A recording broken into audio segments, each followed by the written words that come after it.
嗨，大家好，我是坦平叔。今天是2025年10月8号。这一期我们继续聊聊俄罗斯入侵乌克兰，看一看乌克兰战场上又有什么变化。今天是俄罗斯侵略乌克兰的第1323天，也是乌军进入库尔斯克的第429天。根据这个乌总参的说法说过去一周夜前线共发生231次战斗接触，最激烈的战斗出现在波克罗夫斯克方向。这个不稀奇了反正波克罗夫斯克这一年来一直是最激烈的方向。乌军击退了敌军57次进攻，在新诺夫帕夫利卡方向，俄军也发动了42次进攻。根据这个乌克兰武装部队总参谋部的通报呢，在北斯洛博然和库尔斯克方向，乌克兰防御部队击退了俄军12次攻击，敌方发动3次空袭，共投下7枚制导航空炸弹，并实施了155次炮击。在南斯洛博然方向，过去一周夜共发生31次战斗接触，主要在以下地区：沃夫昌斯克、奥德拉德内、博洛西夫卡、库特基夫卡。在库皮扬斯克方向记录到8次敌军的攻击，乌军在库皮扬斯克和彼得罗夫利夫卡附近击退了敌方的进攻行动。那么在波克罗夫斯克方向呢，乌军击退敌军57次进攻，战斗发生在沃洛季米里夫卡、苏赫茨克、兹维罗维、尼卡诺里夫卡等，以及通向波克罗夫斯克和菲利亚的方向。截至目前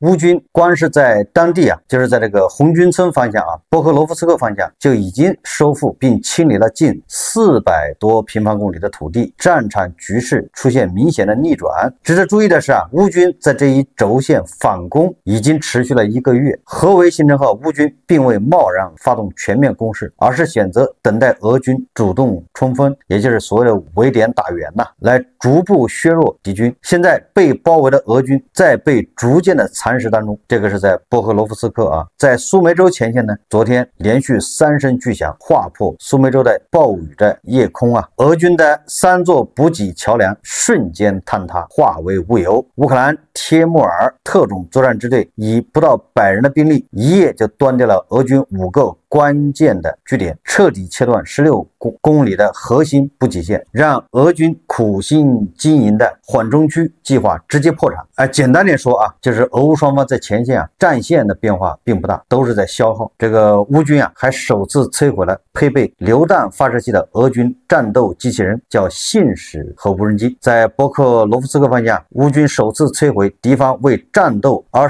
使用而设计的地面机器人综合体。双方在前线大胆试用这些新技术、新设备、新装备。说配备了这个自动榴弹发射器的俄罗斯的这个战斗机器人被乌军的 FPV 无人机击中。这是在乌克兰武装部队空中突击部队第7快速反应军的在社交媒体上报道的。据说俄军远程指挥一架配备自动榴弹发射器的这个机器人到达平坦的地形，就是说这个机器人尽可能的靠近波克罗夫斯克聚集区的乌军这个阵地，当时正在等待机会炮击乌军阵地。然而在巡逻这个方向时乌克兰的无人机操作员发现了这个特殊的装备，随后这个乌克兰的无人机操作部队发射了一架 FPV 无人机，摧毁了敌方这个信使号机器人，说明俄罗斯有长进也不是光靠人肉冲锋还准备这个发展成机器人冲锋。根据西方媒体报道在双方这个20公里的这么一个灰色地带、死亡地带，任何移动物体都会遭到轰炸。据俄罗斯国防部报道说10月7日夜间184架乌克兰无人机在俄罗斯领土上空被拦截并摧毁。第二天早上又有一批无人机被击落。据报道，早上7点至8点之间又有25架无人机被击落，其中大部分是在黑海上空。乌克兰总共在9小时内向俄罗斯发射209架无人机，这是战争开始以来最大规模无人机袭击之一。5日凌晨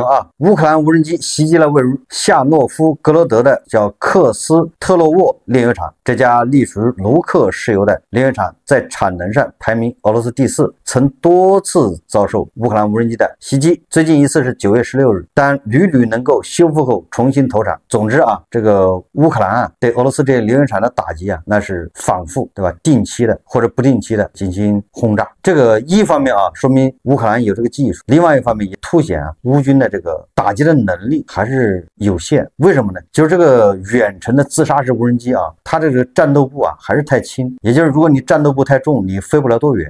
你要想远程打击，你战斗部也得轻，战斗部一轻呢，破坏力就弱，对吧？打击效果就稍微差一点。但是啊，只要加大打击频次，犹如这个俄罗斯的连云厂，它的设备啊，它的工艺，对吧？它这些都是西方国家建设的，或者是西方的石油公司帮它开发的。那现在美西方正在对俄罗斯进行这种制裁，所以它这些配件啊、零部件更换确实比较困难。所以只要乌军坚持这么炸下去，俄罗斯也吃不消啊。即便它能修啊，但是它势必啊会缺乏这些设备部件，俄罗斯修复的速度越来越慢。最主要的是啊，这个乌克兰还创造了战争中无人机打击距离最长的世界纪录。乌克兰自杀式无人机袭击了位于秋明的一座俄罗斯炼油厂，距离乌克兰边境2100公里。在这之前啊，乌军的无人机保持最长的袭击记录是1800公里，那是在8月初创下的，现在已经达到了2100公里。这个秋明炼油厂啊，是位于俄罗斯秋明州东北部西西伯利亚盆地，叫蒂普杰列涅油田的炼油设施，从最远打击1800公里，这是精准的命中啊，到现在的2100公里，至少说明俄罗斯的这个无人机技术啊，更新换代升级还是非常快的。这个遭到打击的秋明油田并非普通的能源设施，作为俄罗斯第3大油田，其面积达到150平方公里，远景石油储量240亿吨，是支撑俄罗斯能源产业的核心支柱产业之一。此次无人机精准击中炼油设施，不仅展现了打击威力，更直指俄罗斯经济命脉。大家都知道啊，这类针对能源基础设施的攻击正成为乌军削弱俄方战争潜力的重要手段。值得关注的是，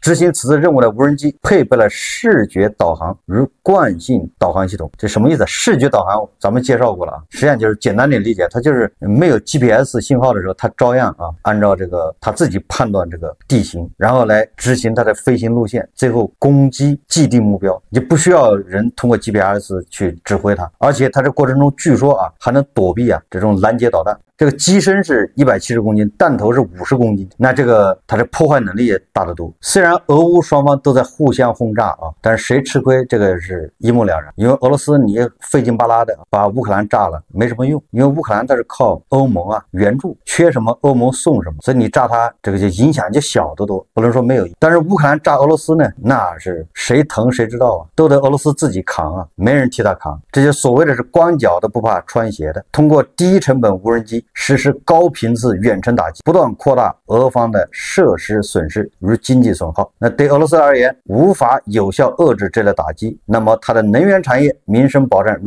战略部署都将持续遭到压力。要想从冲突中全身而退，难度正不断加大。所以我说啊，对乌克兰来说啊，压缩它的成本，也就是它这个无论它的这个远程无人机还是它的导弹，只要它成本越来越低，那俄罗斯就扛不住，对吧？一天几百枚啊，或者几百架无人机，俄罗斯没有那个防空能力啊，俄罗斯的防空能力已经过载了，甚至俄罗斯的防空能力已经摆烂。现在大家都看到吧，俄罗斯的那些炼油厂重要设施上面都开始加装那个防护网，那个钢架，就是防止无人机啊轰炸。但是那个东西对巡航导弹来说，那就是形同虚设，那属于脱裤子放屁，多此一举，是一种不必要的浪费。这个俄罗斯方面报道啊，10月6号遭到乌克兰无人机袭击的克里米亚叫费奥多西亚油库，大火仍在继续，火势蔓延至更多的储油罐，说目前4个大型储油罐面临风险，也累坏了俄罗斯的消防部门啊。2025年10月6号，莫斯科特别经济区莫斯科科技城发生一起重大火灾，该区域内有多家企业从事无人机等军工相关生产活动，火灾原因尚未明确。同时，俄乌双方官方均未对此事发表任何正式声明。地点位于莫斯科东南部伏尔加格勒大街附近的叫莫斯科科技城的特别经济区爆发火灾啊。该区是俄罗斯高科技产业集群，占地170公顷，入驻企业超过100家，包括多家专注于微电子机器人、电动汽车和无人机制造军工企业。该区自2023年起已被美国列入制裁名单，主要因其支持俄罗斯军工供应链。火灾规模逐渐扩大，火势迅速蔓延，覆盖700平方米面积，主要影响一栋行政生产大楼的屋顶和内部设施。这看样子像是无人机的杰作屋顶被炸。俄罗斯的媒体如社交报道，事件迅速在俄罗斯和国际媒体上传播，包括俄罗斯独立媒体。视频显示火光冲天，浓烟滚滚。许多帖子强调该区无人机生产企业的敏感性，暗示可能与俄乌冲突相关。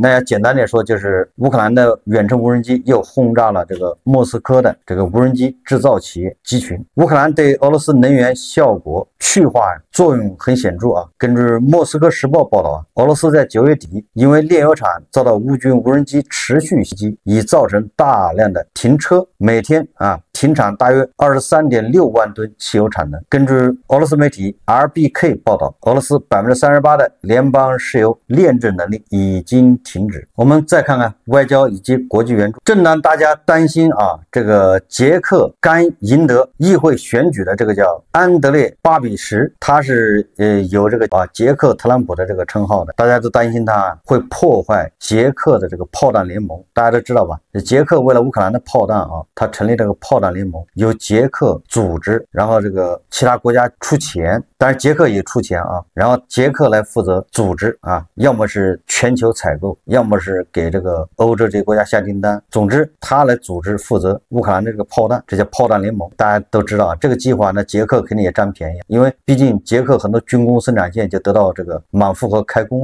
对吧？无论他是出武器还是出钱，他最终折算回去，他这个对吧？捷克他自己的军工也上来了，对吧？一举多得。但是这个新的议会选举这个获胜的领导人巴比什他扬言不再援助，但是他今天好像对媒体说彭博社报道，他说这个巴比什公开表示他并不完全拒绝对乌克兰的军事支持，他说但不会将预算资金用于免费军援，而是希望转向商业关系，也就是像美国那样将军援变成军售。那此举也遭到了这个捷克现任总统帕维尔的这个批评这个帕维尔他就说了，如果我们减少甚至停止这种支持，首先会损害我们自己，而且这种停止也会对乌克兰产生负面影响，导致更多人死亡。实际上这个不用担心因为已经转向了，特朗普后面这些小弟也会转向。捷克这个新的这个政党领导人，即便他未来这个当了总统，他也不得不把这个炮弹联盟继续下去，因为这个对捷克是有好处的。荷兰的国防部说他说爱沙尼亚自主地面系统制造商已与荷兰签署合同，向乌克兰供应150套地面系统，这就是用来防空的，好像是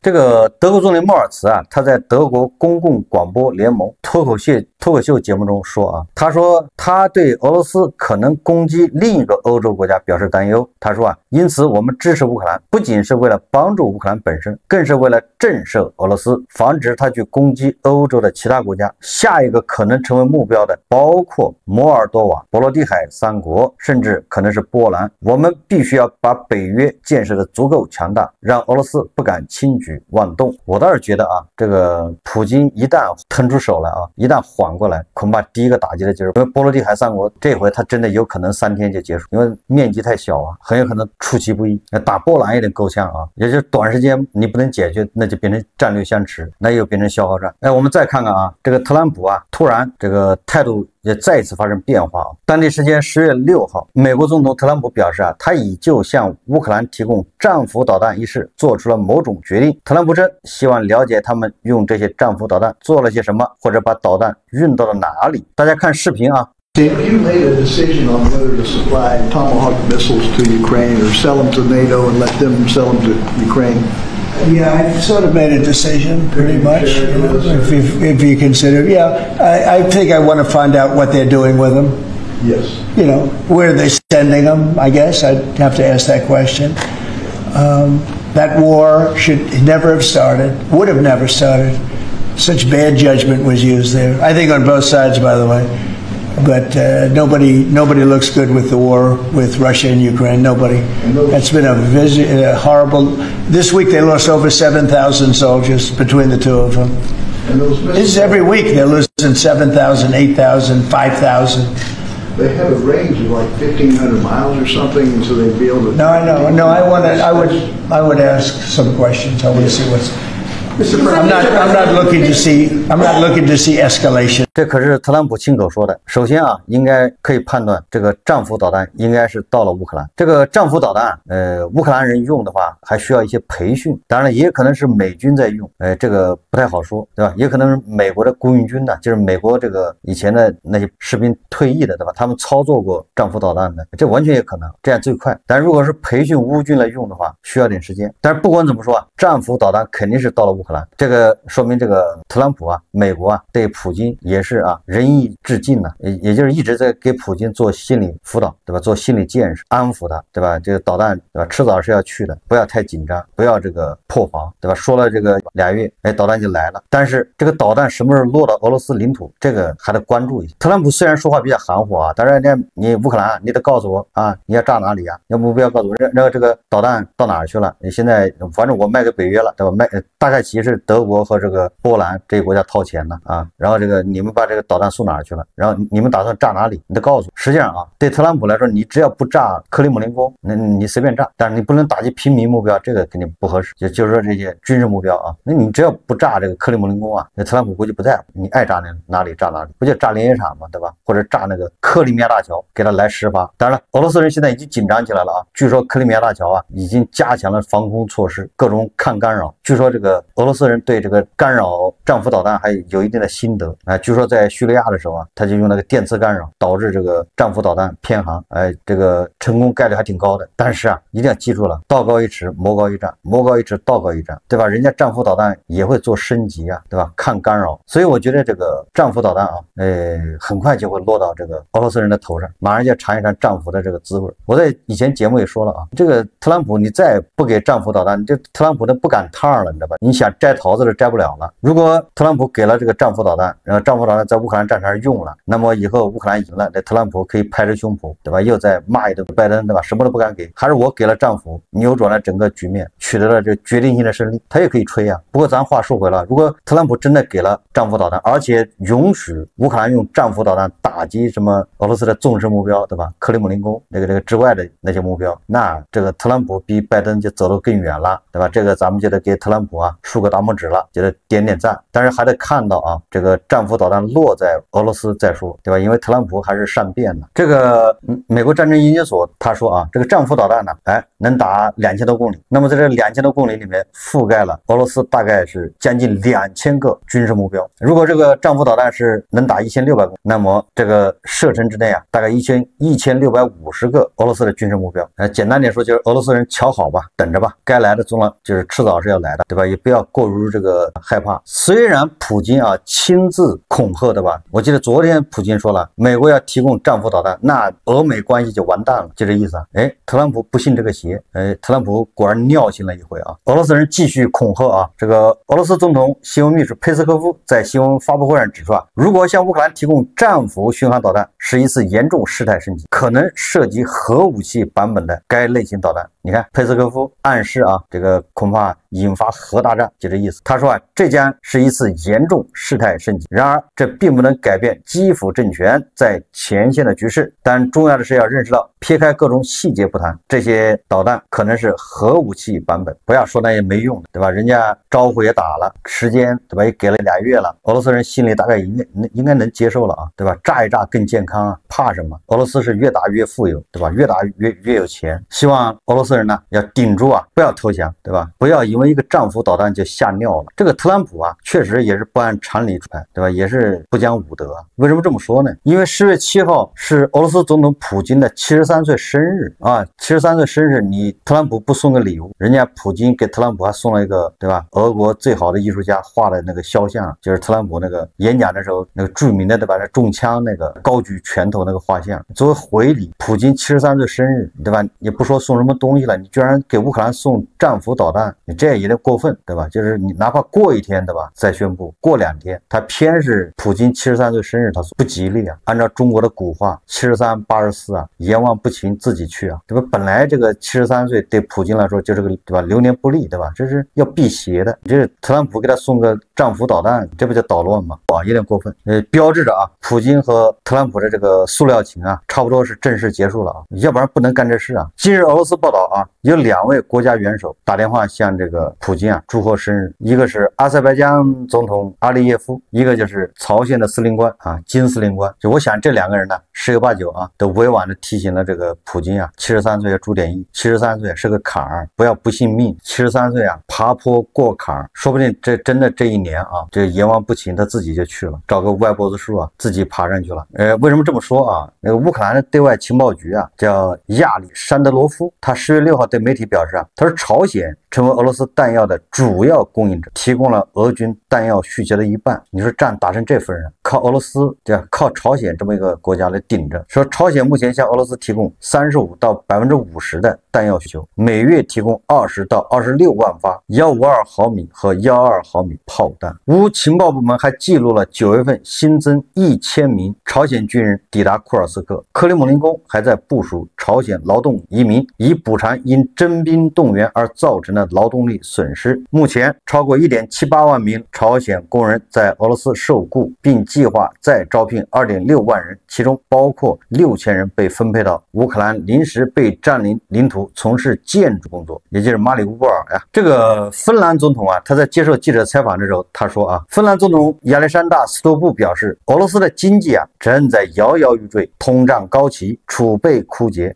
增长停滞。这个斯托布在与美国总统特朗普会晤前发表讲话指出啊，也就是说啊，这个斯托布他跟特朗普说啊，这俄罗斯的经济崩溃了，俄罗斯不是越打越有钱，而是增长停滞，储备枯竭，扛不了多久了。特朗普对普京的态度从胡萝卜转向大棒，暗示乌克兰持续抵抗的情况下，特朗普将对莫斯科施加更大压力。我们再看看这个一个媒体报道啊，说大国啊已停止向俄罗斯供应高精度机床，导致俄罗斯企业无法再采购精度达3至4微米的设备。这个普京的73岁生日啊，好消息不多啊，坏消息一个接一个，一边是给他送这个战斧导弹，一边是给他停这些设备高精度的机床。根据这个马什科技啊报道说，达达斯坦工业机床公司负责人伊尔达尔努里耶夫在金属加工与增材技术论坛上表示，他说大国啊限制了高科技设备的供应，尽管外界几乎不谈这个问题，以前还能获得精度3到4微米的机床，现在已经不行了，要获得这样的设备必须有特别的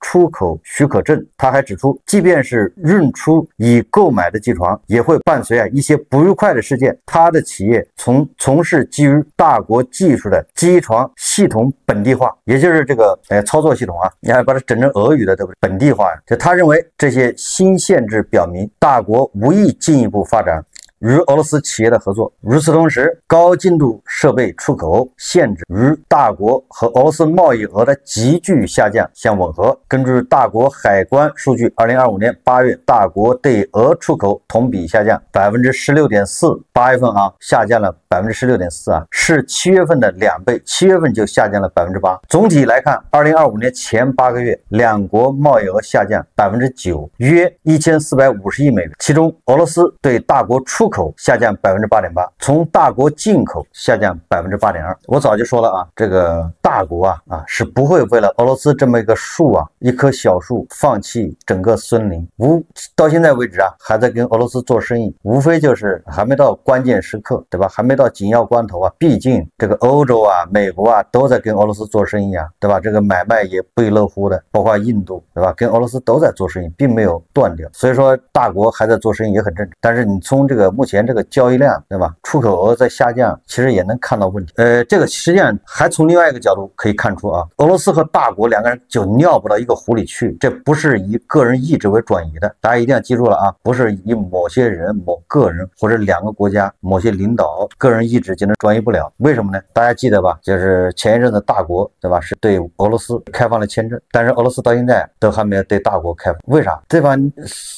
俄罗斯富还是大国富啊？你说大国人再不讲究，对吧？再想润，他很少有人要润到俄罗斯去的。加州老师都不去俄罗斯，那你说俄罗斯防啥呢？怕啥呢？大家想想是不是道理？防着的大国的，这个俄罗斯人第一防的实际上是大国，对吧？他都已经被打成这个球样了，他还是防着的。这两个国家根本就尿不到一个壶里去啊！历史证明啊，俄罗斯女议员说啊，如果对大国免签，将有大量的大国男性涌入俄联邦找对象。这个俄罗斯女议员叫朱洛娃，在公开讲话中指出，当前俄罗斯社会面临女性数量都是男性的人口结构特点，而大国则呈现男性数量都是女性的现状。两国在婚恋需求上形成天然互补。若互免签证政策降低人员往来门槛，如果对大国免签，将有大量的大国男性涌入俄联邦找对象。那为什么不放开签证呢？还是害怕，对吧？你想这个俄罗斯远东地区一共才千把万人，加一起他那个地方10万人就是个不错的城市。大国一个镇那也不止10万人，所以大国随便去点人他整个远东就改成吃什么川菜了，麻婆豆腐、鱼香肉丝、火锅全上了。俄罗斯人受得了吗？他们不想吃火锅，所以他们要严防死守好，我们这期节目就聊到这里，感谢大家收看。如果喜欢我的节目，欢迎订阅、转发，也可以在下方留言评论，谢谢大家。